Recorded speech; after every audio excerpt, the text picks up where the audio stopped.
Yo, what's going on, guys? It's your boy Mythic bringing you guys another video. As you guys see, we have Payo today, and we are going to be collabing about the Cardinals versus the Rams. Appreciate you for hopping on the channel, man. How is it going? Dude, I'm having it. You know what? In my personal life, I'm doing great. It's the fall, new season, everything that football is back. But man, the Rams, we'll talk about it. But we officially have a bad case of the injury bug. Man, we're right there with you. We lost our starting right tackle in Jonah Williams. I saw your guys' line is absolutely banged up right now. You want to walk us through the injuries on the line? Because you guys are missing a lot, and I mean a lot of key pieces.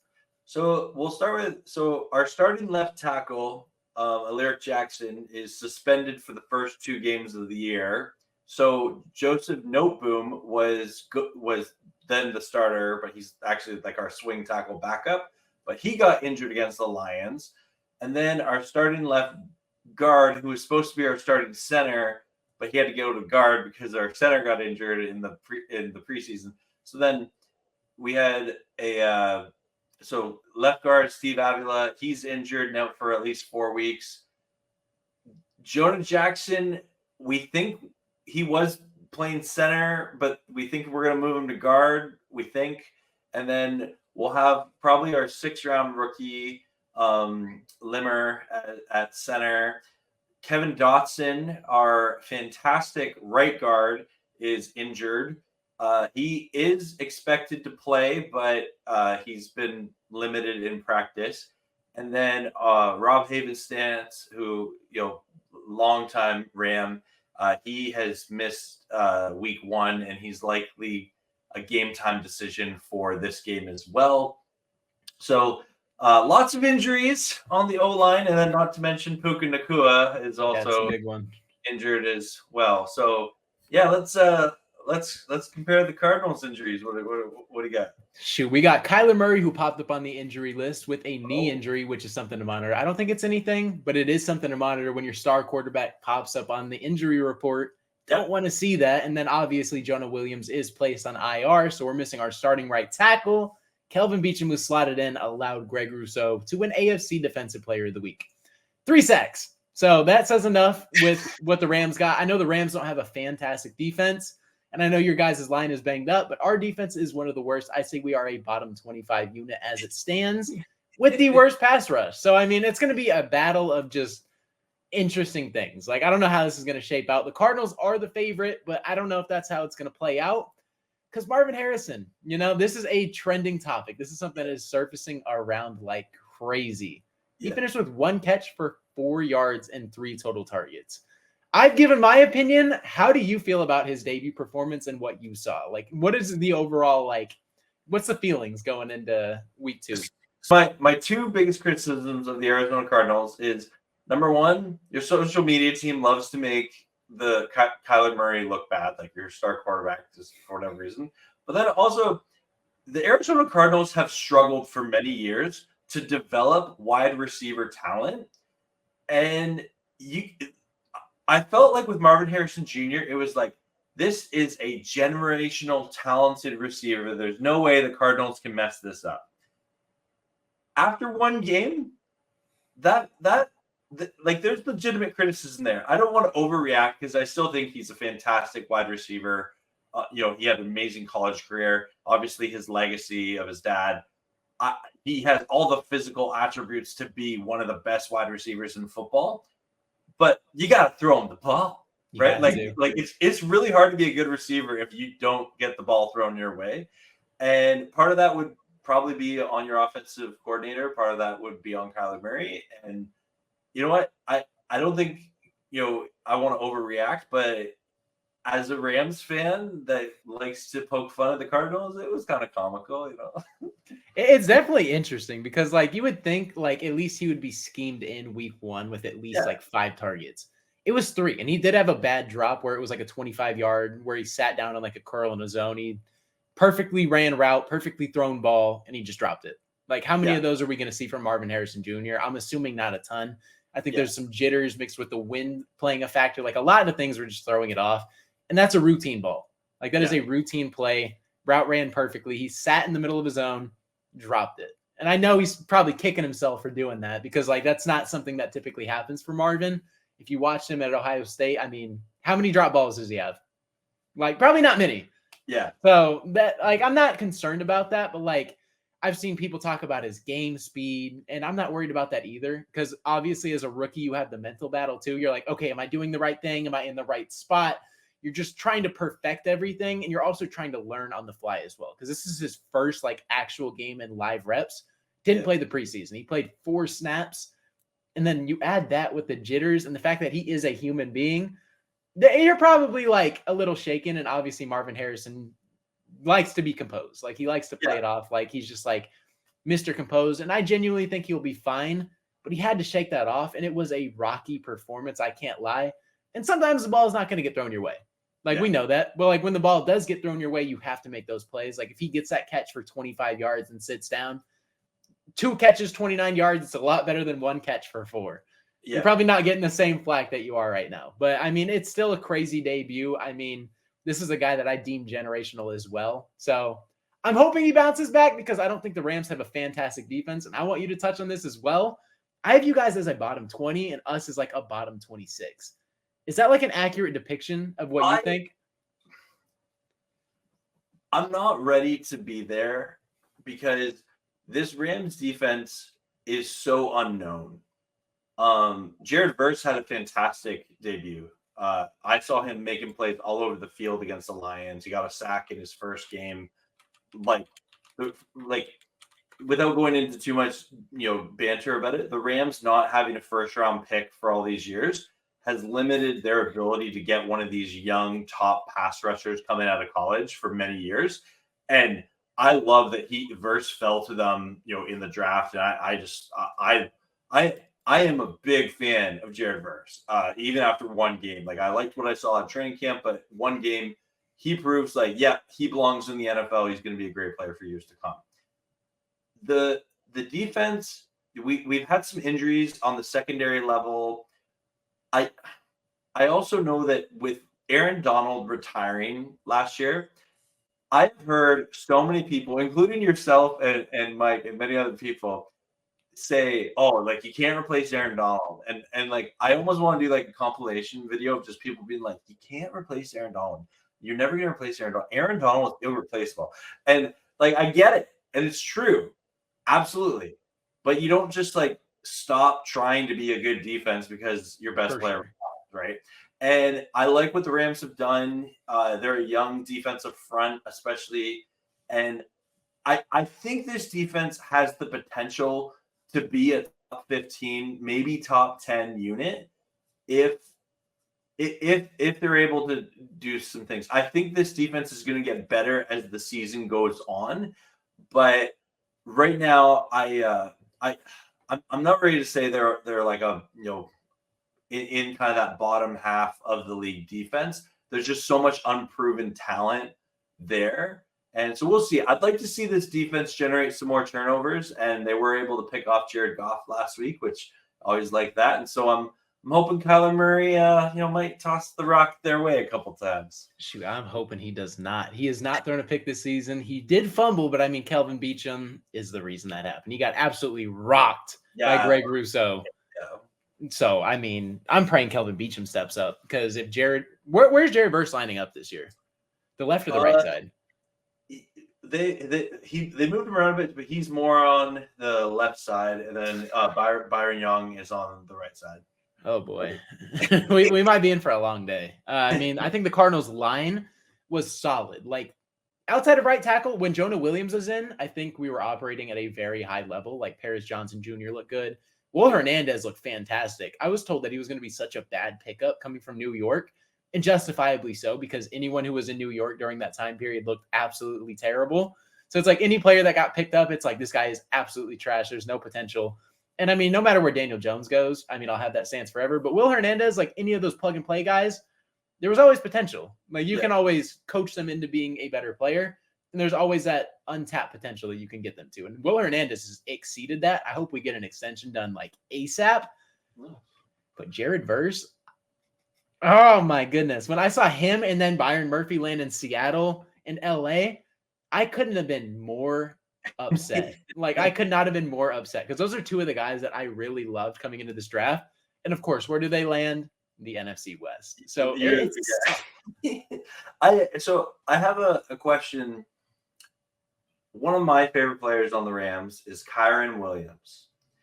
His two best career games came last season, both against the Cardinals. What are your thoughts on Kyren Williams coming into this game? Is he in your mind, is he considered a Cardinal killer yet, or does he need one more game? I literally, in my video, deemed him the Cardinals killer. I was like, Matthew Stafford, I have as a top 6 quarterback in the league, like right now, because I don't think there's many people who can replicate what he could do. I mean, he passed for 317 and a touchdown. Yeah. Quarterbacks nowadays aren't bombing for 300. That's just what it is. Matthew Stafford's old school, slings the rock. I mean, Cooper Kupp got targeted 21 times, 14 receptions. Like, that's another problem we'll talk about in just a second. But Kyren Williams, I don't remember what it was. It was like 140 and like 150 in a month span of playing us last year. That was disgusting. Like, I even threw a bet on that Kyren Williams rushes for 125 yards in the second game it happened. Cashed me. So thank you, Kyren. But like, that's not what I need. Like, I need you to tone it back a little bit. And with the way our defense is looking, it feels like everything gets to that second level. So if we see Kyren Williams with like a 5-yard per carry average, I'm not going to be surprised. And with what he likes to do to us, I would say he's a Cardinals killer. And this is his legacy Cardinals killer game. You know, this kind of stamps it. This cements it. Just ridiculous. Like, I don't understand it. I feel like Kyren Williams, what is he? Is he a year 3 player right now? This is his 3rd year? Yeah, 3rd year, because he was mainly injured his 1st year. He missed some time last year, but yeah, it's his 3rd year. Yeah, because he had a ridiculous year last year. It was like 12 touchdowns, 5 yards per carry. Yeah. Oh my goodness. And of course, the Rams have them. Young talent. They're surrounding it and doing it the right way. I mean, they won the chip, went all in, and now they're going through the rebuild. And you have landed 2 great pieces. 3, because you got Puka too. You got Puka, you got Jared Verse, and then you got Kyren Williams. I think Kyren Williams is fantastic, and unfortunately, he resides in LA, which we get to play 2 times a week or 2 times a year, and he loves to kill us. So I would say he's a Cardinals killer. Okay. I'd put him in that category. I like that nickname for Kyren Williams. So let's talk about your running back situation here. And I feel like there's some Cardinals fans that will hype up that James Conner, it can be a top 5 running back, and they will talk so much smack in my comment section about James Conner. And I think most NFL fans would agree he's a good running back, can be great some days. What's your take on James Conner and the rest of this Cardinals backfield? I love James Conner. Like, last season, I would say was his best year ever, outside of 2021, where he pounded in like 18 touchdowns. But like, I don't know. It's tough because the talent at running back, there's so many guys out there, like top 10, you can make a list and they're all like elite level. I don't think James Conner is elite level. I think he is somewhere in between. I don't know where to put him. Maybe like good and great. Like you said, like it just teeter-totters back and forth. Like one day he'll have like a 3.8 yard per carry game. Then he'll have like a 6 where he pounds in 2 touchdowns. And then also totals like 30 receiving yards. Yeah, I think personally, I would put him like top 16 to like 20-ish, somewhere in that range, which I think is respectable with the talent in the league right now. But then we also have Trey Benson. Speaking of backfield, I think he's the best running back in the draft class. I don't know where you stand on that, but I think out of this draft class with Jonathan Brooks, Trey Benson, I think he is the guy. I didn't think we were going to go running back. I thought that was just a position where we just completely neglect for now and just like address it in the future. They saw their guy, they got him, and at the moment I was like, you know what, we're just loading offensively. Like we got the potential running back of the future with a generational wide receiver or a generational who I think is generational. We're gonna have to wait and see before I deem that, because now we have a game under his belt, and now if I say that, I'm gonna look kind of like an idiot, but it is what it is. But I like the 2 guys that we have here. Do you think Trey Benson is the best running back in the draft class? I'd want to say Blake Corum, but honestly, that was a surprise to me that Blake Corum didn't get a single carry in the Lions game week 1. It wouldn't surprise me if he does get something against the Cardinals. Matt LaFleur, the Rams offensive coordinator, he actually addressed it today when a reporter asked him about it, and he said it was just the way that game script went that he didn't get it, and it'll change game to game. So we'll see. Benson, I think he has the potential to be a good running back. But I would say that about almost any rookie running back who actually made an NFL roster and is projected to get carries, right? Because so many just end up being practice squad guys or cut altogether. Oh yeah. So yeah, we'll see. I'm really curious. I told Mike, when the AZ Sports fan, a couple of months ago, the Cardinals, I do believe, are one of the most interesting teams this NFL season because you have like Kyler Murray. It's a really important year for him. Like he has no excuses. He's been healthy. They've put weapons around him. Like they've invested highly in the draft to get Marvin Harrison Jr. for him. So like this is Kyler Murray's put up or shut up. Like he already got paid year, right? And then like you also have like Jonathan Gannon as a head coach. This is year 3. Year 2. Oh, sorry, it is year 2. Yeah. Man, you guys fired coach today.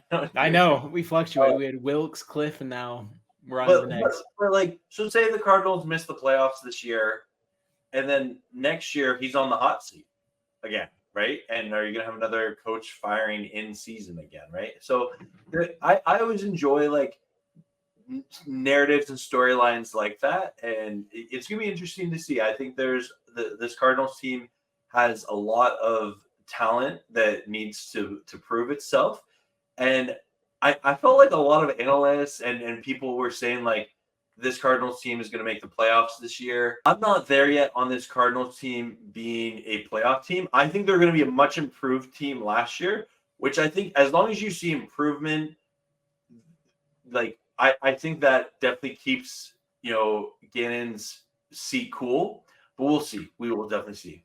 Because I like the way they're doing the rebuild, which we haven't done in a long time. It's always been like a retool, get the old veterans, plug and play, be semi-competitive, kind of like the Saints.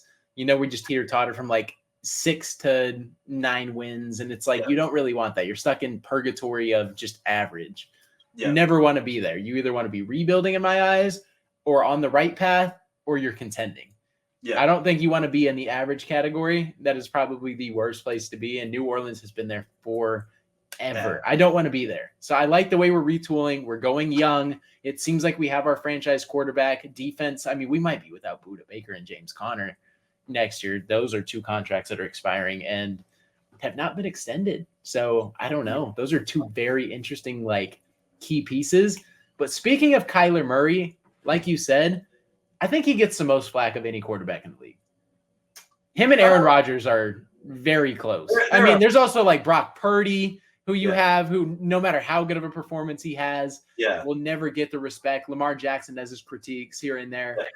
But like, I feel like Kyler Murray, just from like a hate standpoint, it seems like he is top 3 or the most hated.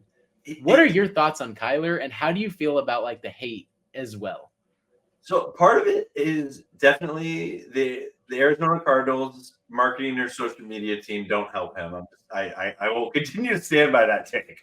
And then also, like, he has probably some of the worst body language I've ever seen out of a pro athlete, right? When he's in like interviews and press conferences, he like, I don't know, it just doesn't look like he wants to be there. And I will say he's gotten better. I think he did some self-scouting, and I've noticed a maturity in him even like over this past offseason. But I think his body language, especially early in his career, didn't help. The contract clause about the video, about watching film, that didn't like to me, a PR manager of a team, of an NFL team, needs to step in and be like, hey, we're offering this mega contract to our franchise quarterback. If we include this clause, he's going to get torn to shreds by social media. No one said that in that that meeting, right? So just like little things like that, right? As for Kyler Murray's actual play, I think he has great talent. I also think that he does miss, some throws that he needs to make if he is going to be paid top tier quarterback money. And I'll continue to say, out of every quarterback that's known as kind of a mobile quarterback, Kyler Murray probably has the best cut move out of anyone. Like, Yes. there's other mobile quarterbacks that are faster, maybe have a longer stride. Maybe they're better of a dual threat. But like when Kyler Murray is in open field and he has to make at least one person miss, he's going to do it every time. 100%. It's like a guarantee. Like Kyler got somebody on Buffalo. I mean, he ran for like the 12 yards that he needed. Hit one cut, absolutely left him in the dust. Yeah. No one does that in the league. If it's a one-on-one situation, you're not getting him down. That is like a guarantee. Death taxes, one-on-one Kyler Murray, you're not bringing him down. Like those are the guaranteed things in life. But like I agree, that clause was absolutely horrible. That's what I was going to touch on. Like, how does that get by? Like, how is that like a legit clause? Like, I mean, that's like a private discussion that should have been held behind closed doors. Like, hey, this is the money we'll give you, but we need you to behind closed doors, not contractually be obligated to go study. Like, so when that ever gets leaked by the agent or whatever, when it's read in the fine print and people get a hold of that, it's like outed. And it's like the first thing, like, I don't care. Like, oh, we got paid this money and he's a homework clause. Like, that is so stupid. Like, how does that even get put in? You're absolutely right. Like, there's no internal dialogue, even if it's not from like a social media manager. How do you not have the common sense? Like, hey, this contract will be leaked publicly. Someone will find this and it will get out that he has a homework clause in his contract. And then they removed it, which kind of just shows them that they're backtracking, and it doesn't make the situation any better because then it's like, oh, it's just the media backlash is why they're taking that out, but they still stand on that. Yeah. Like, that's just awful. And then, I don't know. I do agree with the body language thing. That was one thing where I could agree with a lot of people. Like, the talent was there, but it's just like the moody, like, oh my goodness, like, what are we doing? Like, what is this? Blah, blah, blah. I mean, I do get it though, because Cliff, I mean, good Lord. Like, I could literally predict what we were doing. It's like, okay, screen pass first down, run second down. We're going to pass the ball. It's going to be 3rd and 8, and we're not going to pick up anything. We're going to take a shot. DeAndre Hopkins is lined up on the same side. Like, I'd be frustrated too. Like, hey, we got to run something different. Like, help me out. But like, at the same time, I do agree you have to uplift your teammates, and he has taken that step in maturity and leadership. And I think a lot of that coming into the league is because he had Larry Fitzgerald and Patrick Peterson on his team. Yeah. I couldn't even imagine how difficult that would be to kind of take over as like the franchise quarterback coming in, first overall pick. And you're like, hey, you have the greatest player in franchise history still here and a top 2 cornerback who's ever played here and one of the greatest of all time still active. That is kind of tough to just like take over and like, hey, Larry, you're 36 years old. You're listening to me. Like, I'm taking command. It's like a little uncomfortable. You know, the age gap from 21 to 36. That is a grown man versus a guy who was a teenager 3 years ago. Major difference. I've never thought about. I appreciate that perspective. Yeah. Okay. You know what? Maybe I give Kyler Murray a little too much slack for that. That is very true for sure. Because now he's kind of taken over a team that's a lot similar in age. You know what I mean? So it's like, hey, and he's kind of like a lead by example guy. And I'm not going to compare him to Aaron Donald in terms of productivity or like anything, because Aaron Donald is, I think, the greatest defensive player of all time, or at least top 3. I mean, I have him number 1. I'm not going to lie, but that's a whole nother topic for another day. Man, I think he might be my favorite Cardinals contract.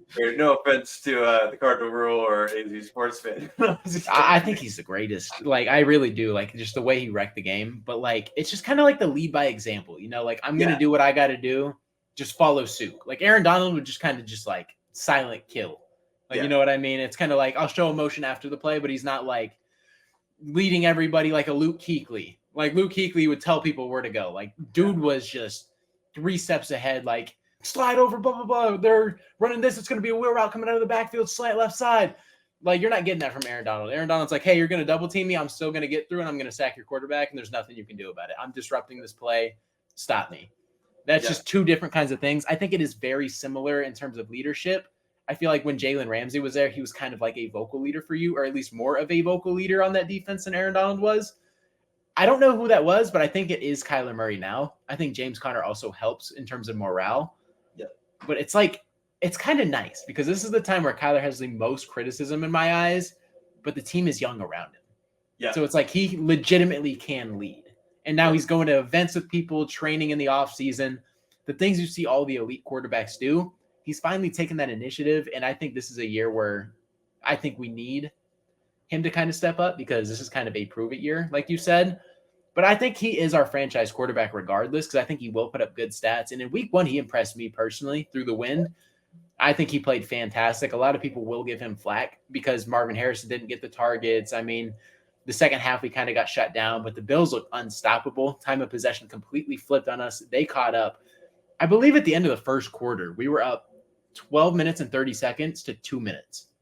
Wow. And we were up 10-0. And then the Bills ended up tying it. Like, I think we were up 17-10. And then coming out of the half, I was like, if we don't get this stop, we're screwed because all momentum will flip. And that's just how it'll work. If it's a tie game at home coming out of the half and they get first score, you get stopped. That momentum is flipping so hard because I know our defense will give up another score. And then Josh Allen bombed it to MVS on a wide open post, missed him. We got the ball back, strip sack. And I was just like, like we were in this, you know what I mean? It's just like little plays, little mistakes, but I don't know. I think Kyler's going to have a big year. Yeah, no, I think that there's definitely reason for optimism with Kyler Murray and this Cardinals offense. I think it's going to be until week 4 or 5 or 6 that we really know what the state of the NFL is. And really what is the identity of the Rams? What is the identity of the Cardinals? And I think right now that if I'm going to bet on that identity, Kyler Murray leading this offense, absolutely, I think is Arizona's best chance at being a playoff team. So we'll see. We'll see. I'm cautiously optimistic that the Cardinals will be an improved team from last year, but I'm not ready to say they're going to be that team that makes the jump and gets one of the wild cards or wins the NFC West or something like that. But I remember Cardinals fans after the draft were like, oh yeah, we're coming for the Niners, we're coming for the Rams. What do you think on that? I mean, I had us going 8-9 this year. Okay. I'd like to be a little reasonable because I think we will finish one game under. I think our line right now is 7.5. So I was right on. I mean, they had it 6.5, boosted it. I had the Rams 7-10. So I mean, that's just what it is. I had Matthew Stafford willing you guys to games. I thought the defense would be bad, which through the first week it wasn't fantastic, but you guys also played the Lions. So it's it's tough to get a gauge. You have to go 5 weeks until you can actually make a legit evaluation. Yeah. But I don't know. The Cardinals are I would like to say I'm semi-realistic, or at least I try to be. Sometimes I get super biased, and I will admit that. But we all do. But that's okay. Yeah. Playoffs, the only way I could see us sneaking into the playoffs, and I've said this multiple times, is as a 7 seed. Okay. It would have to be as a 7 seed because I think the NFC is a little weak. Not going to lie, towards the back end. So I think we will be in contention for that. I think the Rams will too. I think the Seahawks will as well, which Seattle looks a lot better than I thought they would. I can't lie through 1 week. But I think we're all going to be in contention. My thing is the Cardinals are going to have to play consistent football. I don't know if that's going to happen. I am a little scared. Not going to lie. Because if Kyler does go down, I'm going to lose it. I don't think I could go with watching Clayton Tune play quarterback. That's probably my biggest concern is health. If we say healthy, I think we got 8 wins. Oh, health as well. Absolutely. Health as well. Yeah. No, I have that same concern about the Rams. If Stafford were to go down, even though an injured Stafford seems to be he goes Super Saiyan and he's just this even better quarterback. Right. And even Dan, did you see what Dan Campbell said about Stafford after the game?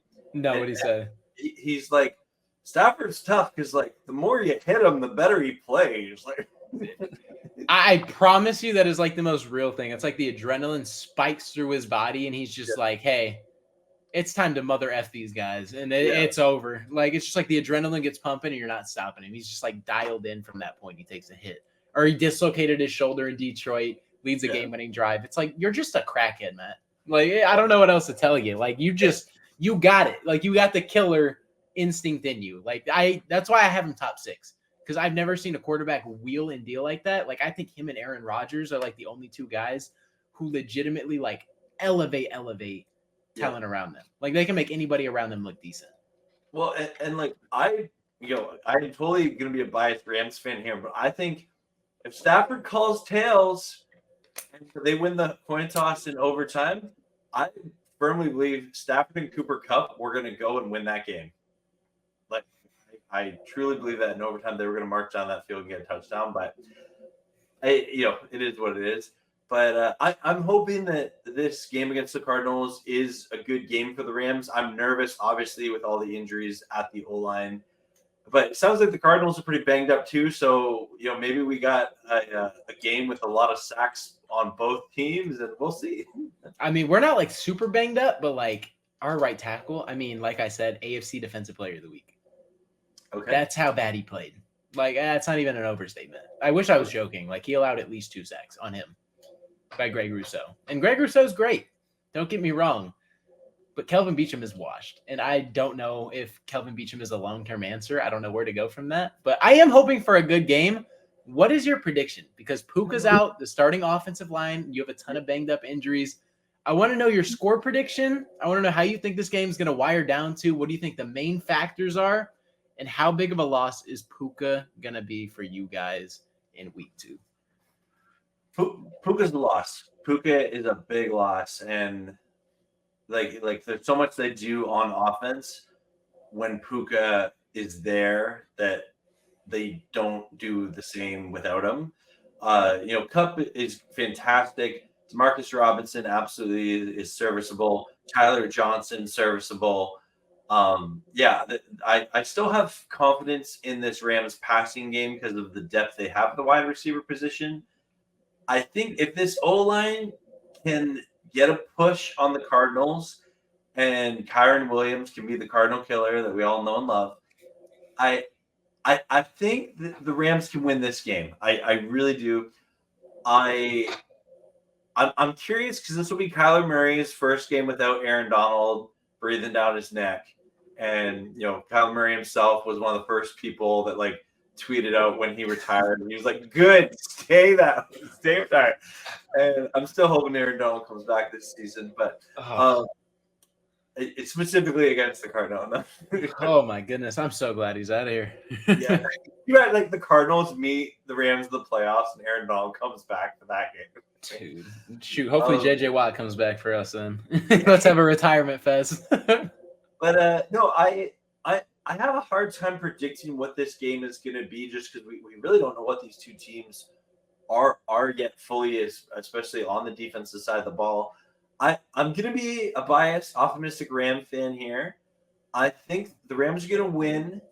I don't think it's going to be the super high-scoring game, though. I'm going to say 24-17 Rams win. 24-17. That's respectable. I mean, a 7-point game. What do you think the main factor is going to be in this one? I'll tell you what I thought and kind of what I broke this down as, but what do you think are the main factors? What has to go right for the Rams to win this? Rams have to be able to run the ball and have a balanced offense. And then I would say in terms, we can't let Marvin Harrison Jr. have his coming out party. If he had a bad week 1, I am kind of nervous if a talented wide receiver has a bounce back game.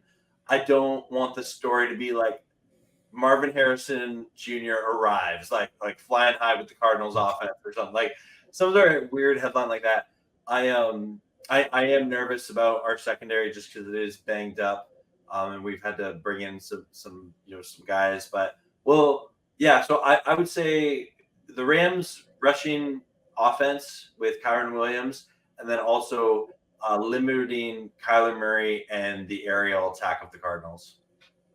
I kind of agree. I mean, the 3 things that I said for the Cardinals to win this is I think we need to control time of possession. I think that is so huge. This defense can't be on the field for super long portions of time. We saw it in the first half with the Cardinals. We kind of dominated it. Second half, it kind of slipped away. We need to consistently do that, somehow dominate time of possession. I think that is key. I think elite quarterback play on either side. And by elite quarterback play, I mean being able to march the team down the field, not turn the ball over, just play elite. You know what I mean? You don't have to go out there for 5 touchdowns, but pound the team in for 3 touchdowns total in the game. Get them in position, even if Kyren Williams or James Conner are the one doing it. You know what I mean? they have to lead the drives. Elite quarterback play on both sides. And then I said it's going to come down to clutch defense. I think it is going to be insanely clutch defense that is going to clutch up this game for either side. I have the Cardinals winning 27-24, and I have Matt Prater hitting a game-winning field goal, which fingers crossed, but that'd be an insane prediction, first of all. There's probably a bet out there somewhere that I got to slap that on just in case it hits, so I could just come on, be happy for multiple reasons. But like, I think it really does come down to clutch defense. I think this is going to be a tight ball game, and whatever team can actually get a stop on the opposing team is going to win the game in the clutch. And I think the Rams are going to end up punting the ball. Kyler's going to lead the drive. Matt Prater's going to kick the field goal, and it's going to be a wrap, 27-24. Okay. All right. Can want to make a friendly little YouTube bet here? Let's get it. What are we thinking? So if the Rams win, you have to post a YouTube short about a Rams player of my choice and how awesome they are.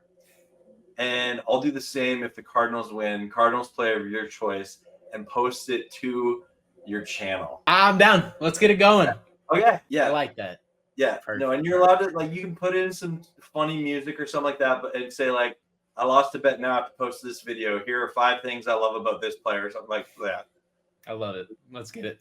Get it. Cardinals are going to win, so, I mean, that short's going on your channel. I hope you're ready for some views from some Ram fans. Let's get it, man. And if you're a Cardinals or Rams fan or just any NFL fan, man, I want you to predict this game down in the comment section below. Let me know how you guys are feeling about this. What do you guys think the main factors are going to be? Hopefully the Cardinals come out on top. But Peo, appreciate you for hopping on the channel, man. It is much love. If you want to hop on for another collaboration in the future, because we will play you, and if you guys like to see this, let me know. We will make that happen. If you want to check him out, you can plug yourself. Where can they find you? Yeah, just find me at Peo Time on YouTube and Twitter. I'm a hobbyist YouTuber. I'm having as much fun as possible talking about the Rams on the internet. So I do have a lot of Cardinals subscribers, oddly enough, that love to comment on my videos, and I appreciate them. And so even though they know, like, I don't, it's about the Rams. It's pretty clear. I mean, you guys see the background, the yellow wall, the Rams flag. I mean, it is all LA Rams over there. Yeah. But go show him some love. I'm sure you have a prediction video up, right? I don't right now. I'll have something coming up this weekend for sure. Yeah. Perfect. So if you guys want to check that out, check out all of his content, go ahead and do that. Appreciate you for hopping on though, but that is all we got for today's video, man. Appreciate you guys for tuning in. It's been your boy Mythic and Peo. Peace out.